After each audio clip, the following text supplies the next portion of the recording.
할렐루야. 주님의 선하신 이름으로 문안드립니다. 사랑하는 교우 모두 다 평안하시고 또 주님의 선한 은혜가 늘 함께 있어서 비록 어려운 때이지만 낙심하지 아니하고 그 행하는 모든 일에 기쁨과 감사가 충만하기를 다시 한번 기도해 봅니다. 동영상을 올려서 말씀을 나누려고 했는데 이게 쉽지가 않습니다.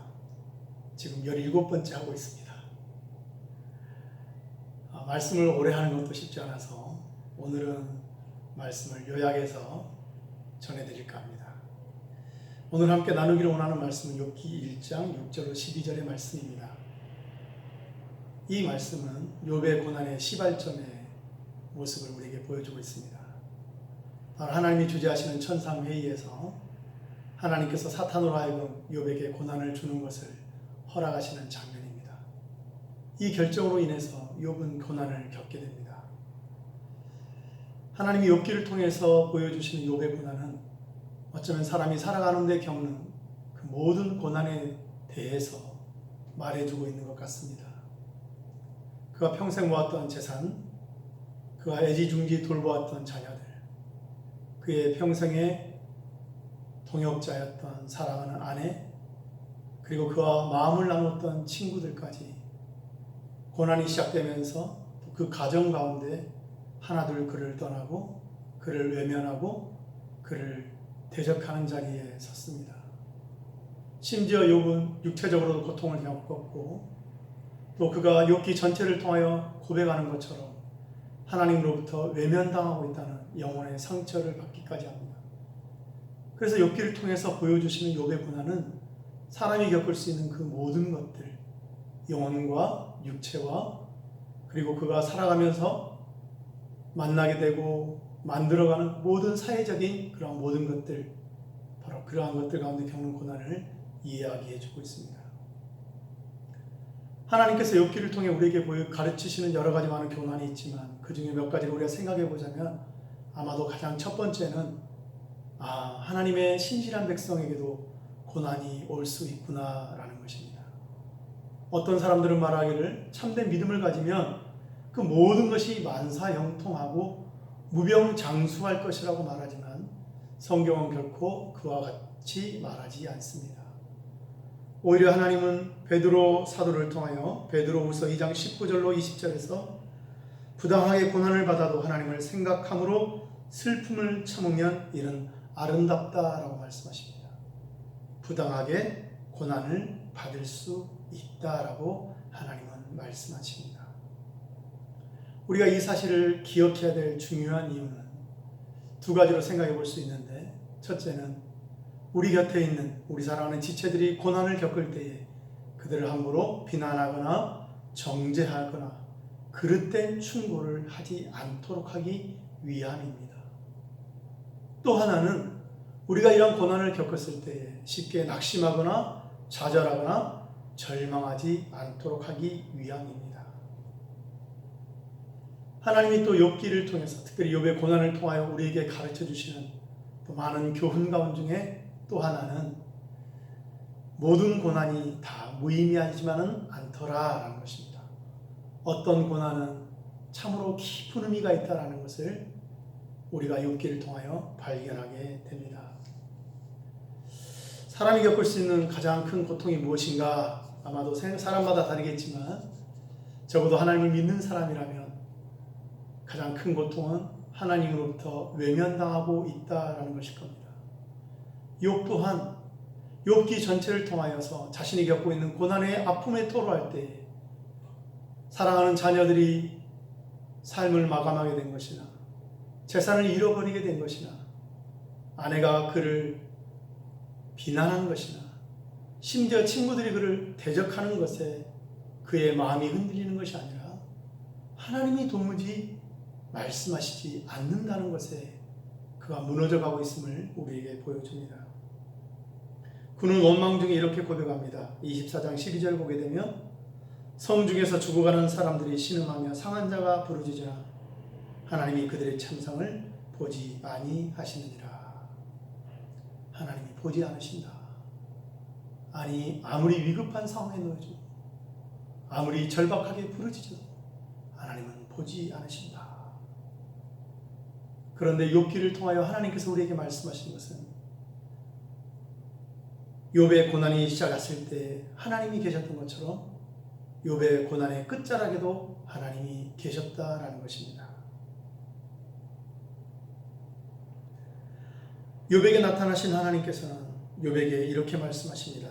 욥기 38장 1절에 그때 여호와께서 폭풍우 가운데서 욥에게 말씀하여 이르시되 무지한 말로 생각을 어둡게 하는 자가 누구냐? 너는 대장부처럼 허리를 묶고 내가 네게 묻는 것을 대답할지라. 욥은 수많은 질문을 던졌습니다. 왜 하나님은 말씀하지 아니하시는가? 왜 대답하지 않으신가? 아마도 욥은 생각하기에 하나님이 말씀해 주신다면 내가 이해할 수 있으리라. 그래서 내가 이 고난을 감당할 수 있을 것이다 라고 생각했을 것입니다. 그런 욥에게 하나님이 질문하십니다. 정말 너가 그만한 능력이 있느냐? 내가 대답해주면, 내가 말해주면 깨달을 만큼 지혜롭고 헤아릴 수 있을 만큼 능력이 너에게 있더냐? 바로 이 사실을 하나님이 욥에게 질문하심으로써 욥 자신으로 하여금 깨닫게 하십니다. 하나님은 욥에게 나타나셔서 많은 시간을 욥에게 던지는 질문으로 채우고 계십니다.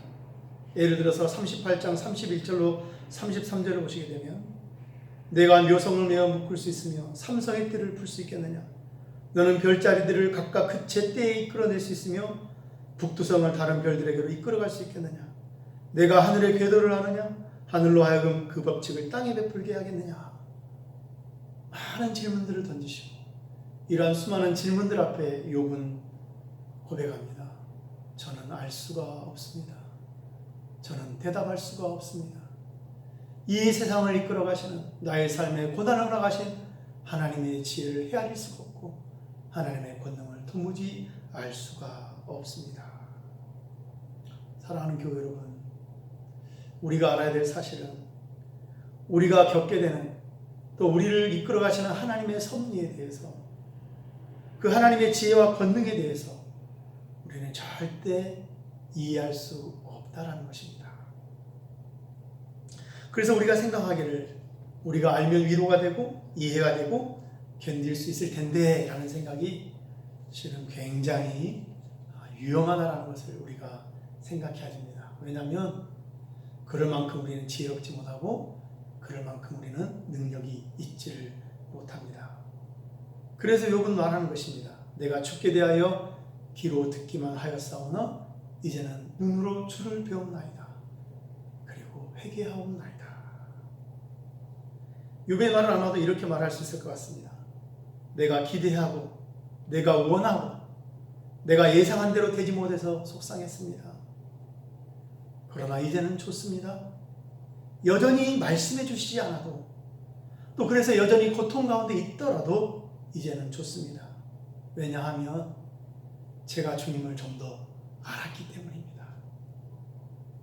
제가 고난을 겪기 전보다 고난 가운데 있을 때보다 지금 제가 주님을 조금 더 알게 되니 내가 주님 앞에서 불평했던 것, 원망했던 것, 의심했던 것 그리고 질문했던 그 모든 것들이 다 그릇되어진 것임을 제가 알게 되었습니다.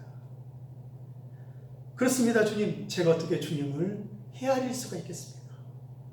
저를 이끌어 가시는 주님의 행하심에 대하여서 어떻게 주님을 판단할 수 있겠습니까? 저의 원망과 저의 불평이 결국은 하나님의 신실하지 못함에 대한 것이 아니라 나의 무지와 믿음 없음을 드러내는 것임을 제가 알게 되었습니다. 그렇습니다. 주님, 저는 주님이 행하시는 일을 이해할 만한 능력이 없습니다. 바로 그렇기 때문에 이제는 알게 되었습니다. 주님이 저에게 말씀하지 않는다고 하셔서 침묵하신다고 하셔서 고통을 제하여 주시지 않는다고 하여서 내가 원망할 일이 아니라는 것을 알게 되었습니다. 그런데 여기서 우리가 놓치지 말아야 될 것이 있습니다. 바로 이러한 욥의 고백은 막다른 골목에 내몰려서 어쩔 수 없이 고백하는 항복이 아니라는 것입니다. 하나님의 변함없고 한량하는 은혜, 내가 헤아릴 수 없는 하나님의 지극히 깊으신 지혜와 권능을 깨닫게 된 데서 오는 고백이라는 사실을 우리는 분명히 발견해야 합니다. 하나님이 욥에게 말씀하신 후에 욥을 정죄했던 욥의 세 친구들에게 이렇게 말씀하셨습니다. 42장 7절을 보게 되면 여호와께서 욥에게 이 말씀을 하신 후에 여호와께서 대만 사람 엘리바스에게 이르시되 내가 너와 내 두 친구에게 놓아노니 이는 너희가 나를 가리켜 말한 것이 내 종 욥의 말같이 옳지 못함이니라. 하나님이 말씀하십니다. 너희가 나를 가리켜 말한 것이 내 종 욥의 말같이 옳지 못하다. 이미 생각했던 것처럼 욥에게 가장 힘든 것이 무엇이었습니까? 하나님이 보지 않으신다, 듣지 않으신다, 함께하지 아니하신다. 그러나 욥의 고난의 끝자락에서 발견하게 되는 것이 무엇입니까? 욥의 세 친구들의 말을 다 알고 계시는 겁니다. 욥이 하였던 말을 다 듣고 계셨던 겁니다. 다 보고 계셨던 것입니다. 욥은 고난의 끝자락에서 발견했습니다. 더 이상 견딜 수 없다는 절망감으로 눈물을 흘릴 수밖에 없었던 그 자리, 내가 겪는 고통 때문에 다른 사람에게 상처를 줘야 했던, 그리고 그러한 내 자신으로 말미암아 힘들어하던 그 밤에 이제는 더 이상 아무도 나를 이해하거나 도와주지 못할 것이라는 그 절망감으로 치를 떨던 그때에 나의 고난이 시작될 때부터 함께 하셨던 그 하나님이 보고 계셨고 듣고 계셨고 함께하고 계셨다는 것을 발견하고 있는 것입니다. 사랑하는 교회 여러분, 하나님의 침묵은 결코 무관심이 아닙니다. 외면하시는 것이 아닙니다. 우리에게서 돌이키시는 것이 아닙니다. 보고 계시고 듣고 계시고 당신의 뜻을 이루어 가시는 과정입니다. 하나님의 침묵은 우리에게는 하나님의 응답하지 아니하심으로 이해되지만 하나님께는 당신의 지혜와 권능으로 일하시는 하나님의 고함이시기도 하다는 것을 우리는 결코 놓치지 말아야 합니다. 욥에게 있어서 고난은 무엇일까요? 우리와 다를 것 없이 무거운 짐이고 치가 떨리는 십자가임에 분명할 것입니다. 그러나 그것만이 아니라는 것을 우리는 주목해야 됩니다. 왜 이렇게 무거운 짐을 짊어지게 하셨는지, 이 치 떨리는 십자가를 욥을 하여금 짊어지게 하셨는지, 비록 하나님은 말씀해 주지 않지만 욥기를 통하여서, 욥의 고난의 끝자락을 통하여서 하나님은 이 모든 고난으로 말미암아 욥이 하나님 앞에 한 걸음 더 성장하고 성숙하도록 이끌어 가신 것을 우리는 보고 있습니다. 고난은 우리에게 상처를 주고 덫을 나게 하고 결국에는 죽음으로 이끌어가는 무서운 형벌이 아니라 우리에게 비록 흉터를 남기지만 더 건강하고 더 성숙해져서 우리에게 주신 삶의 여정을 힘있게 걸어가게 하는 어린 시절에 우리가 맞았던 불주사와 같은 것이라는 것을 우리는 기억할 필요가 있습니다. 사랑하는 교회 여러분, 제가 지난주에 허준 파파 이야기를 소개했었습니다. 아들의 죽음으로 말미암아 겪었던 그 고통, 정말 땅을 기어다니며 울 수밖에 없었던 그 고통, 그러나 그 고통의 자리가 끝없는 수렁이 아니라 새로운 삶의 의미와 가치를 향해 일어서도록 받쳐주는 든든한 반석이 된 것을 우리는 들었습니다. 그렇기 때문에 우리는 우리에게 허락하신 고난에 대해서 하나님을 알지 못하는 사람들과는 다른 분명한 자세를 갖출 필요가 있습니다. 여전히 두렵고 여전히 외면하고 싶은 것이 고난입니다. 이것은 부인할 수 없습니다. 이것은 바뀌지 않습니다. 당연한 것입니다. 마태복음 26장 38절과 39절을 보게 되면 예수님이 겟세마네 동산에서 보여주시는 장면을 보게 되는데, 베드로와 세베대의 두 아들을 데리고 가실새 고민하고 슬퍼하사 이에 말씀하시되 내 마음이 매우 고민하여 죽게 되었으니 너희는 여기 머물러 나와 함께 깨어 있으라 하시고 조금 나아가서 얼굴을 땅에 대시고 엎드려 기도하여 이르시되 내 아버지여 만일 할만하시거든 이 잔을 내게서 지나가게 하옵소서. 그러나 나의 원대로 맛이 없고 아버지의 원대로 하옵소서라는 주님의 기도를 발견하게 됩니다. 주님은 또한 지금 겪고 또 장차 겪으실 고난을 마주대하는 것이 쉽지 않았습니다. 주님은 이 사실을 숨기지 않습니다. 그럼에도 불구하고 주님은 이 고난을 마주대하기를 원하십니다. 그래서 하나님 앞에 기도하시는 것입니다. 그리고 이 기도 속에서 하나님이 허락하신 아버지의 뜻을 이루어가기 위하여서 하나님에 대한 신뢰를 가지고 계속 순종하시기로 결단하심을 우리에게 보여줍니다. 고난 중에 계속 하나님을 붙잡고 있는 것은 결코 쉬운 것이 아닙니다. 고난의 여정이 얼마나 길게 될지, 또 그 끝이 사람들의 눈에 볼 때 볼품없는 그런 모습으로 나타날 수도 있습니다. 예수님의 고난의 끝이 무엇이었습니까? 엘리 엘리 라마 사박다니, 나의 하나님 나의 하나님 어찌하여 나를 버리셨나이까. 내가 목마르다.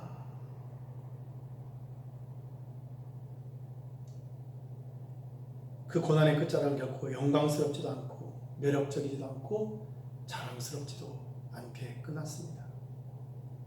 그러나 우리는 그 고난의 끝자리에 하나님이 계신다는 것을 우리는 기억해야 됩니다.